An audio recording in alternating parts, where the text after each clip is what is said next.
महाप्राण ध्वनियाँ व्यंजन वर्ग में किससे संबंधित हैं?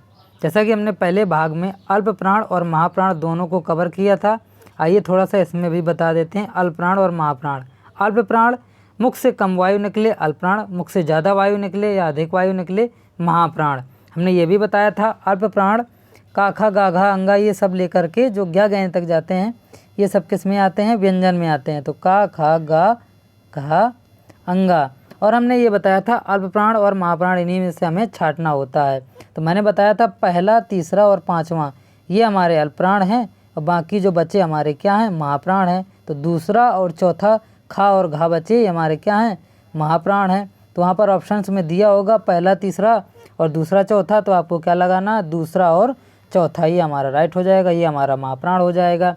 और आपको ये भी ध्यान रखना है कि महाप्राण में ऊष्म व्यंजन आते हैं और अल्प प्राण में अंतस्थ व्यंजन। अंतस्थ व्यंजन कौन? या, रा, ला, वा।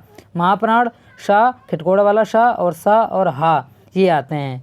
अगला प्रश्न, अर्ध स्वर किसे कहते हैं? अर्ध स्वर केवल दो होते हैं, या और रा। जो भी ऑप्शन में होगा वो राइट होगा। अगला प्रश्न, सॉरी यहाँ पर या और वा होते हैं हमारे अर्ध स्वर। रा जो होता है वो लुंठित स्वर होता है। कौन सा होता है? लुंठित स्वर होता है। ठीक है, या और वा हमारे क्या हैं? अर्ध स्वर। इनमें से या और वा जो भी ऑप्शंस में होगा वो हमारे राइट होगा। रा हमारा लुंठित स्वर है, ध्यान देना। अगला प्रश्न, स्वर के कितने प्रकार हैं? तो स्वर के 3 प्रकार हैं, क्योंकि इसमें प्लुत स्वर को भी शामिल किया गया है। दीर्घ स्वर, प्लुत स्वर और ह्रस्व स्वर। प्लुत स्वर क्या होते हैं? जिनको बोलने में अधिक समय लगे, सबसे ज़्यादा समय लगे, वो प्लुत स्वर होते हैं। जैसे राम, ओम, ये सब हमारे प्लुत स्वर हैं। तो स्वर के कितने प्रकार हुए? 3 प्रकार हुए। एक हो गया ह्रस्व स्वर और दूसरा हो गया दीर्घ, तीसरा कौन सा हो गया? प्लुत स्वर। ठीक है, अगला प्रश्न, मीरा किसे अपना इष्ट देव मानती थी? नोट करिए, श्री कृष्ण जी को अपना इष्ट देव मानती थी मीरा। अगला प्रश्न, बिहारी हिंदी की बोली का नाम क्या है? बिहारी हिंदी की मुख्यतः 3 बोलियां हैं। कौन कौन सी? नोट कर लीजिए। एक है भोजपुरी और दूसरी है मैथिली और तीसरी है मगही। कौन सी है? एक है भोजपुरी, मगही और मैथिली। ये हमारी बिहारी हिंदी की 3 बोलियां हैं। अब यहाँ पर बिहारी हिंदी की बोली का नाम पूछा है, तो आप इनमें से जो भी ऑप्शंस में होगा वो हमारा राइट हो जाएगा। अगला प्रश्न, कौन सी भाषा भारतीय परिवार की भाषा नहीं है? भारतीय परिवार की भाषा नहीं है। तो वहाँ पर दिए होंगे ऑप्शंस, आपको दिया हो सकता है मराठी, मलयालम, गुजराती, हिंदी। तो हिंदी जो है भारोपी परिवार की क्या है? भाषा है। लेकिन यहाँ पर पूछा नहीं है, तो नहीं में आप टिक करेंगे मलयालम। किसको टिक करेंगे? मलयालम को टिक करेंगे। मलयालम हमारा सही होगा, क्योंकि मराठी, गुजराती, हिंदी हमारी सब क्या हैं? भारतीय परिवार की भाषा है। केवल मलयालम जो है भारतीय परिवार की भाषा नहीं है। अगला प्रश्न, पश्चिमी हिंदी के अंतर्गत कौन सी भाषा नहीं है? तो याद नोट करिए, पश्चिमी हिंदी के अंतर्गत 5 बोलियां आती हैं, ब्रजभाषा, कन्नौजी, खड़ी बोली, बुंदेली और हरियाणवी। अब इनमें से जो भी ऑप्शंस में होगा वो हमारा राइट होगा। अगला प्रश्न, अवधी किस उपभाषा वर्ग की बोली है? नोट करिए, पूर्वी हिंदी की क्या है? बोली है।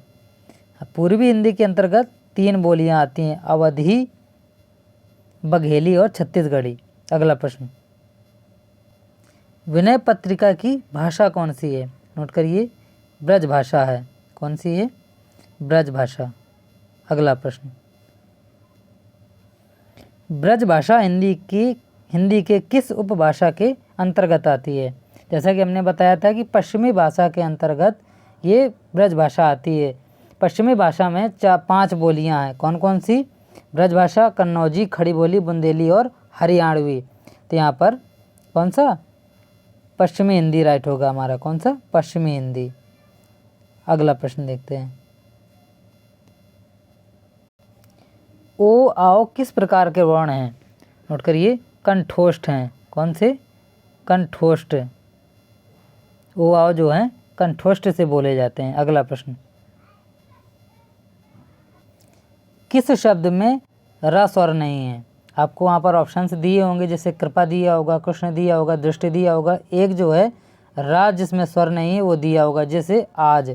आज में क्या है, ये रा स्वर है ही नहीं, तो ये हमारा राइट होगा। अगला प्रश्न, तालव्य व्यंजन कौन से हैं? ये पहले भाग में हमने बताया था। तालव्य व्यंजन मुंह के भीतर की छत का पिछला भाग जो होता है वो उसे तालव्य व्यंजन कहा जाता है, वो तालव्य कहलाता है। और तालव्य व्यंजन कौन कौन से होते हैं ये भी बताया था। तालव्य व्यंजन चा, छा, जा, झा और जो है इया, ये सब हमारे क्या हैं, ये पांचों हमारे तालव्य व्यंजन हैं। ठीक है। और मूर्धन्य व्यंजन मुंह के भीतर की ऊपरी छत का भाग जो होता है वो मूर्धन्य कहलाता है, जैसे हम टाठा, डाढ़ा, अड़ा कहते हैं। तो समझ गए होंगे। अगला प्रश्न, चा और छा वर्ण का उच्चारण स्थान कौन सा है? अभी करवाया 56वां क्वेश्चन, तालव्य है। कौन सा है? तालव्य। अगला प्रश्न, ओ का उच्चारण स्थान कौन सा है? अभी ये प्रश्न आया था, ओ आओ का उच्चारण स्थान कौन सा है? कौन सा था? हमने बताया था कंठोष्ठ था। कौन था? कंठोष्ठ। अगला प्रश्न, निम्न में अंतस्थ व्यंजन कौन सा है? हमने बताया था या, रा, ला, वा, ये हमारे चारों क्या हैं? अंतस्थ व्यंजन हैं। इनमें से जो भी ऑप्शंस में होगा वो हमारा राइट होगा। अगला प्रश्न, विसर्ग से बना शब्द कौन सा है? वहाँ पर ऑप्शंस दिए होंगे, विसर्ग से बने शब्द बता देते हैं। जैसे एक ये है, सबसे अच्छा है विसर्ग से बना, एक ये दुख। इस प्रकार से दो बिंदी लगे होंगे, ये इससे पहचान होती है कि ये हमारा विसर्ग है। इसी प्रकार से दिया होगा, जैसे ऑप्शंस में दिया रहता है अतः दिया होगा, तो ये भी हमारा विसर्ग है। इसी प्रकार से आपको बस ये पहचानना है कि दो बिंदी रखी होंगी तो वो हमारा आंख बंद करके लगा देना है, विसर्ग होगा। अगला प्रश्न, हिंदी वर्णमाला में व्यंजनों की संख्या कितनी है? वैसे तो हिंदी वर्णमाला में व्यंजनों की संख्या 44 है, क्योंकि 11 हमारे स्वर हैं। यदि यहाँ पर क्वेश्चन दिया होता हिंदी वर्णमाला में मूल व्यंजनों की संख्या बताइए, तो मूल व्यंजन हमारे 33 हो जाते, ये हमारा राइट हो जाता। लेकिन ये क्वेश्चन जो दुविधापूर्वक क्वेश्चन है, यहाँ पर 44 दिया होगा तो वो भी हमारा राइट माना जाएगा, 33 दिया होगा तो वो भी राइट माना जाएगा, दोनों एक साथ कभी नहीं देगा। ठीक है, समझ गए होंगे। अगला प्रश्न, हिंदी वर्णमाला में स्वरों की संख्या 11 है। अगला प्रश्न, इसमें भी यदि मूल स्वरों की संख्या पूछता तो मूल स्वर हमारे कितने हैं? 4 हैं। आ, ई, उ, ऋषि। ठीक है, ये हमारे मूल स्वर हैं। बाकी 7 क्या हैं? दीर्घ स्वर हैं। तो ये क्या हो जाते, जब टोटल स्वरों की संख्या पूछता, कुल स्वरों की संख्या पूछे तो वो हमारे 11 हैं, मूल स्वरों की संख्या पूछे तो वो 4 हैं। ठीक, जिस प्रकार से हमने 61वां क्वेश्चन बताया उसी प्रकार से इसको भी हल करना है। अगला प्रश्न, पश्चिमी हिंदी की सर्वाधिक प्रमुख बोली इनमें से कौन है? हमने बताया था पहले भाग में कि पश्चिमी हिंदी की सर्वाधिक प्रमुख बोली जो है खड़ी बोली है। कौन सी है? खड़ी बोली है। अगला प्रश्न, बांगरू किस उपभाषा वर्ग की बोली है? नोट करिए, पश्चिमी हिंदी की बोली है। किसकी? पश्चिमी हिंदी की। अगला प्रश्न, कौरवी किस बोली को कहते हैं? नोट करिए, कौरवी जो है खड़ी बोली को कहते हैं। किसको कहते हैं? खड़ी बोली को कौरवी कहा जाता है। अगला प्रश्न, बघेली बोली का संबंध किस उपभाषा से है? नोट करिए, पूर्वी हिंदी से। किससे है? पूर्वी हिंदी से। पूर्वी हिंदी के अंतर्गत 3 बोली आती हैं। कौन कौन सी? अवधी, बघेली और छत्तीसगढ़ी। अगला प्रश्न, क्ष योग किससे मिलकर बना है? क्ष जो है किसके योग से मिलकर बना है? पहले भाग में इसको भी हमने बताया कि का और खिटकोड़ वाले श से मिलकर बना है क्या? क्ष। ठीक है, इसको बोलते समय ही का निकलता है। इंग्लिश में होता नहीं है KAKSHA, ये होता है कक्षा, ये होती है कक्षा की ही इंग्लिश होती है। तो इंग्लिश में जब भी हम कोई भी हिंदी वर्ण की हिंदी सही से ना बोल पाएँ तो उसको इंग्लिश में लिखकर एक बार ज़रूर दोहराएं, तो हम समझ जाएंगे कि ये किससे मिलकर बना है। अगला प्रश्न, कौन सा वर्ण उच्चारण की दृष्टि से दंत नहीं है? दंत से बोले जाने वाले ता, था, दा, धा और ना, ये दंत से बोले जाने वाले हैं और इनमें से जो भी नहीं होगा वो हमारा राइट होगा। अगला प्रश्न, प्रेम वाटिका में किसका वर्णन है? नोट करिए, राधा कृष्ण की प्रेम लीला का वर्णन है। किसकी? प्रेम लीला का वर्णन है। ठीक है, अगला प्रश्न, कवि बिहारी का जन्म कहाँ हुआ था? नोट करिए, कवि बिहारी का जन्म ग्वालियर में हुआ था। कहाँ हुआ था? ग्वालियर में हुआ था। और कवि बिहारी ने सतसई की रचना करी थी। किसकी करी थी? सतसई की। तो ये भी ध्यान देना है, इनकी रचना कौन सी है? सतसई, और इनका जन्म ग्वालियर। अगला प्रश्न, जायसी किस धारा के कवि हैं? नोट करिए, प्रेम मार्गी धारा के कवि हैं। किस मार्ग के, किस धारा के कवि हैं? प्रेम मार्गी धारा के कवि हैं जायसी। अगला प्रश्न, रानी केतकी की कहानी किसकी रचना है? नोट करिए, सैयद इंशा अल्लाह खां की। किसकी है? सैयद इंशा अल्लाह खां की जो है, ये रानी केतकी की रचना है। रानी केतकी रचना है। अगला प्रश्न, प्रसिद्ध छायावादी लेखक का नाम बताइए। नोट करिए, महादेवी वर्मा। प्रसिद्ध छायावादी लेखक हैं महादेवी वर्मा। और भी प्रसिद्ध छायावादी लेखक हैं जयशंकर प्रसाद, सुमित्रानंदन पंत और राधा कृष्ण दास। ठीक है, तो प्रसिद्ध जो हैं तो वो महादेवी वर्मा है। अगला प्रश्न, गोबर किस उपन्यास का पात्र है? नोट करिए, गोदान का पात्र है गोबर। और गोदान किसकी रचना है? मुंशी प्रेमचंद जी की। अगला प्रश्न,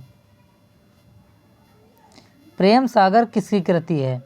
नोट करिए, लल्लू लाल की। किसकी है? लल्लू लाल की प्रेम सागर रचना है। अगला प्रश्न, प्राकृत यहाँ पर किसकी भाषा है? क्या है? प्राकृत किसकी भाषा है? नोट करिए, प्राकृत जो है जैनियों की भाषा है। किसकी है? जैनियों की। अगला प्रश्न, विदेह किसे कहा जाता है? नोट करिए, राजा जनक जी को विदेह कहा जाता है, क्योंकि इन्होंने घर में रहते हुए सब कुछ त्याग दिया था। जो सब कुछ त्याग कर दे घर में रहते हुए भी उसे विदेह कहा जाता है। अगला प्रश्न, कृष्णा कहाँ के राजा थे? नोट करिए, द्वारिका के राजा थे। कहाँ के थे? द्वारिका के राजा थे। ना कि वो मथुरा के थे, ना ही गोकुल के थे। कहाँ के थे? द्वारिका के थे।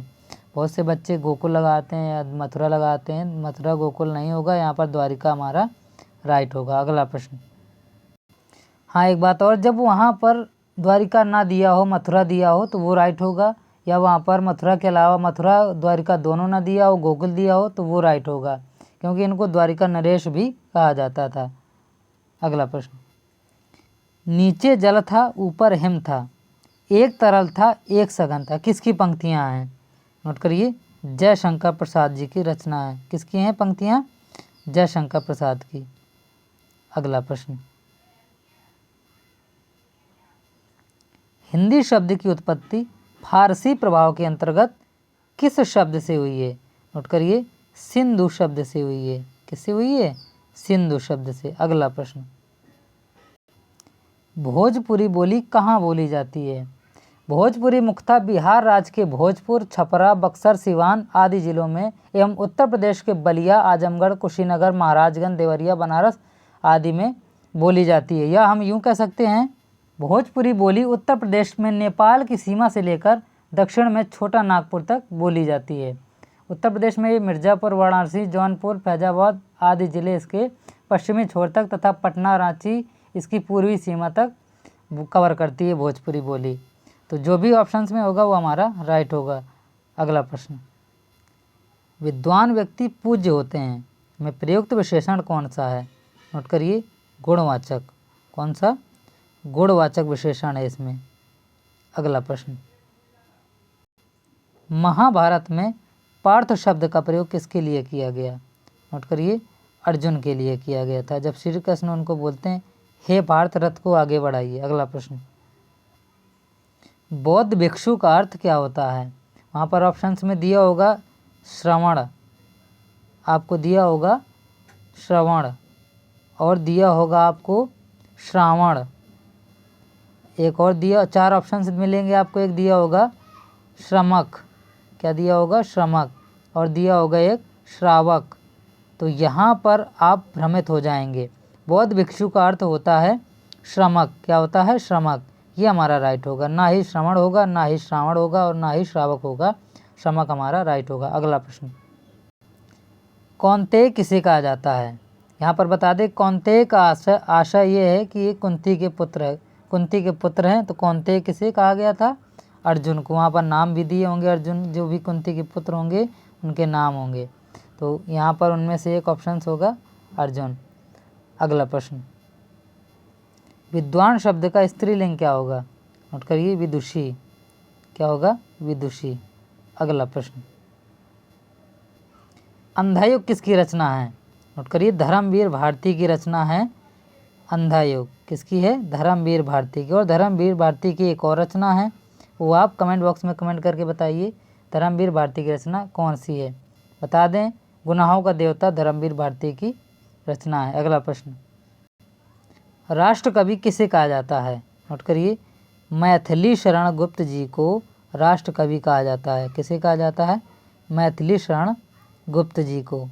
और उनकी रचना जो है साकेत है। मैथिली शरण गुप्त की रचना कौन सी है? साकेत। अगला प्रश्न, गुरु गोविंद दो खड़े काके लागू पाँव, बलिहारी गुरु आपने गोविंद दियो बताए। उक्त पद्यांश के रचयिता कौन है? नोट करिए, कबीरदास जी। कौन है? कबीरदास जी। अगला प्रश्न, हिंदी साहित्य के किस कवि को कवियों का कवि कहा गया है? यहाँ पर क्या है? कवियों का कवि कहा गया है। तो यहाँ पर आपको बताना होगा कवियों को कवि किसे कहा गया। नोट करिए, अज्ञेय याज्ञवल्क्य को क्या कहा गया है? कवियों का कवि कहा गया। इनकी रचना शेखर एक जीवनी है। कौन सी है? शेखर एक जीवनी। अगला प्रश्न, अमृता प्रीतम किस भाषा के साहित्यकार हैं? नाम से ही पता चलता है, पंजाबी। अगला प्रश्न, बघेली बोली का संबंध किस भाषा से है? किससे है? पूर्वी हिंदी से है। बघेली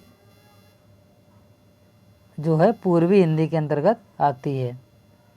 बघेली, अवधी और छत्तीसगढ़ी, ये तीन भाषाएं पूर्वी हिंदी के अंतर्गत आती हैं। अगला प्रश्न, भाषाई आधार पर सर्वप्रथम किस राज्य का गठन किया गया? नोट करिए, आंध्र प्रदेश। किसका? आंध्र प्रदेश राज्य का भाषाई आधार पर गठन किया गया था। अगला प्रश्न, हिंदी खड़ी बोली किस अपभ्रंश से विकसित हुई है? ये पहले भाग में हमने बताया था और अभी भी हम ये क्वेश्चन करवा चुके हैं। किससे हुआ है? शौर सैनी से हुआ है। अगला प्रश्न, मगही किस उपभाषा की बोली है? नोट करिए, बिहारी भाषा की उपबोली है। किसकी है? बिहारी हिंदी की। बिहारी हिंदी के अंतर्गत तीन बोलियां आती हैं। कौन कौन सी? नोट करिए, अब नोट करिए, भोजपुरी, मैथिली और मगही। अगला प्रश्न, कबीरदास जी किस शाखा के कवि थे? नोट करिए, ज्ञानश्रायी शाखा के कवि थे। कौन से? ज्ञानश्रायी। और ये भक्ति काल के कवि थे। अगला प्रश्न, कबीर के प्रमुख शिष्य कौन थे? नोट करिए, धर्मदास। कौन थे? धर्मदास जो थे कबीर के प्रमुख शिष्य थे। इन्होंने कबीरवाड़ी का संकलन किया था और इन्होंने कबीर का शिष्यत्व प्राप्त करने के लिए अपनी सारी संपत्ति दान कर दी थी। अगला प्रश्न, रामचरितमानस में कितने सोपान हैं? कभी सोपान पूछता है, कभी कांड पूछता है। तो रामचरितमानस में 7 कांड हैं। नाम सुन लीजिए, बाल कांड सबसे पहला कांड है, और फिर इसके बाद अयोध्या कांड, अरण्य कांड, किष्किंधा कांड, सुंदर कांड, लंका कांड और उत्तर कांड। ये 7 कांड हैं रामचरितमानस में। इनसे संबंधित 3-4 क्वेश्चंस पूछे जाते हैं। कमेंट बॉक्स में कमेंट करके ज़रूर बताइए कौन कौन से वो क्वेश्चंस हैं। कृष्ण भक्ति का प्रथम और प्रधान ग्रंथ कौन सा है? नोट करिए, गीता। गीता जो है कृष्ण भक्ति का प्रथम और प्रधान ग्रंथ है। अगला प्रश्न, सदुक्कड़ी किसकी भाषा है? ये हमने हिंदी साहित्य जब हमने करवाया था उसमें बताया था कबीरदास जी की भाषा है। किसकी है? कबीरदास जी की सदुक्कड़ी भाषा है। अगला प्रश्न, सूर्यकांत त्रिपाठी निराला का संबंध किस स्थान से है? प्रयागराज से है, जिसका वर्तमान नाम क्या है? प्रयागराज। पूर्व नाम इसका इलाहाबाद था, वहाँ से संबंध रखते हैं सूर्यकांत त्रिपाठी निराला। अगला प्रश्न, जायसी ने किस भाषा में रचना की? जायसी ने जायसी ने अवधी भाषा में रचना की। किस भाषा में? अवधी भाषा में रचना की है। जायसी सूफी कवि थे। कौन थे? सूफी कवि थे। अगला प्रश्न, खड़ी बोली के सर्वप्रथम लोक कवि कौन माने जाते हैं? नोट करिए, सुमित्रानंदन पंत। सॉरी, यहाँ पर ये सुमित्रानंदन पंत नहीं है, मैथिली शरण गुप्त हैं। कौन से हैं? मैथिली शरण गुप्त। खड़ी बोली के प्रथम लोक कवि माने जाते हैं कौन? मैथिली शरण गुप्त। अगला प्रश्न, आदिकाल को वीर गाथा काल किसने कहा? इससे संबंधित कई प्रश्न हैं। यहाँ पर पहले ये जान लीजिए, आदिकाल को वीर गाथा काल किसने कहा? पंडित रामचंद्र शुक्ल जी ने कहा था। किसने कहा था? पंडित रामचंद्र शुक्ल जी ने आदिकाल को वीर गाथा काल कहा था। और यहाँ पर आपको एक फैक्ट और बता देते हैं कि जॉर्ज ग्रियर्सन ने भी आदिकाल को चारणकाल कहा था और राम कुमार वर्मा ने संधिकाल कहा था और बंधु मिश्र ने प्रारंभिक काल और राहुल सांस्कृतायन ने सिद्ध सांवत काल कहा था। तो ये आपको जरूर याद रखना है और नोट भी करना है। अगला प्रश्न, आत्मकथा सबसे पहले हिंदी में किसने लिखी? नोट करिए, श्याम सुंदर दास ने। किसने? श्याम सुंदर दास जी ने सबसे पहले आत्मकथा हिंदी में लिखी थी। इनकी आत्मकथा थी मेरी आत्मकहानी, इसी से संबंधित है। कौन थी? मेरी आत्म कहानी। अगला प्रश्न, खड़ी बोली के सर्वप्रथम कवि कौन माने जाते हैं? नोट करिए, खड़ी बोली के सर्वप्रथम कवि अमीर खुसरो माने जाते हैं। कौन माने जाते हैं?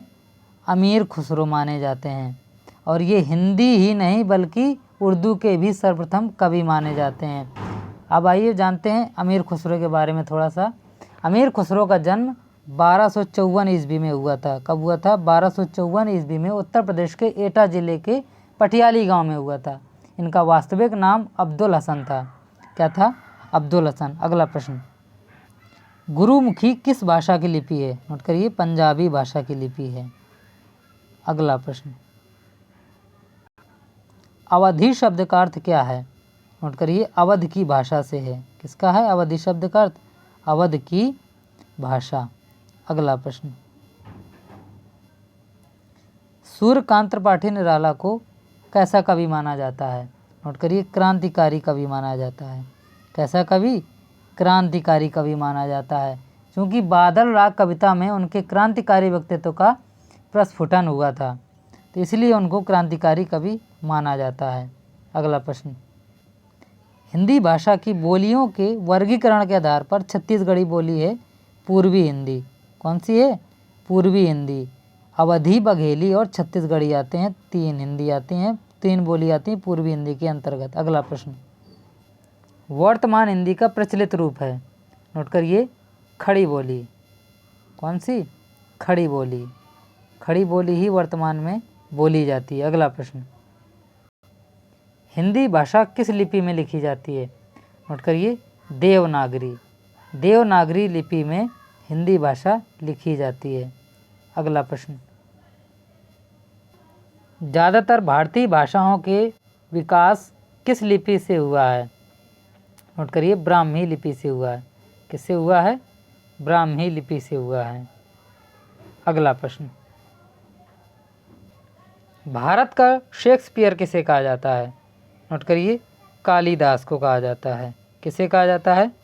कालिदास को। कालिदास संस्कृत के उत्कृष्ट विद्वान थे, इसीलिए इनको भारत का शेक्सपियर कहा जाता है। अगला प्रश्न, पायो जी मैंने राम रतन धन पायो किसकी पंक्ति है? मीराबाई जी की पंक्ति है। किसकी है? मीराबाई जी की। अगला प्रश्न, दृष्टिबाधितों की पढ़ने की लिपि क्या है? नोट करिए, ब्रेल लिपि है। क्या है? ब्रेल लिपि के द्वारा ही ये स्पर्श करके किसी भी शब्द को पढ़ पाते हैं। अगला प्रश्न, निर्गुण भक्ति धारा का संत कवि कौन है? नोट करिए, कबीरदास जी। कौन थे? कबीरदास जी निर्गुण भक्ति धारा कवि के संत कवि थे।